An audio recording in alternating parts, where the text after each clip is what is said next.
नमस्कार मंडळी. लाडक्या बहिणीसाठी सरकारने आता ई-केवायसी अनिवार्य केली आहे. सर्व पात्र महिलांनी 2 महिन्यांच्या आत ही प्रक्रिया पूर्ण करणं आता बंधनकारक आहे. सध्या 2.29 कोटीहून अधिक महिलांना योजनेचा लाभ देण्यात आला असून अपात्र ठरलेल्या 26.34 लाख महिलांचे मानधन तात्पुरते स्थगित केले आहे. आता सर्व लाभार्थ्यांनी ladkibahn.maharashtra.gov.in या पोर्टलवर जाऊन आधार कार्डद्वारे ई-केवायसी पूर्ण करणे बंधनकारक आहे. ही प्रक्रिया करण्यासाठी 2 महिन्यांचा वेळ देण्यात आला आहे.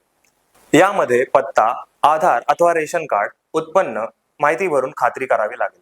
प्रक्रिया पूर्ण न केल्यास पुढील मानधन ₹1500 मिळणार नाहीत.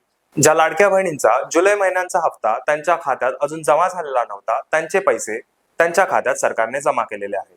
काही तांत्रिक किंवा पडताळणीच्या कारणाने काही महिलांना निधी मिळण्यात अडचणी येत आहेत.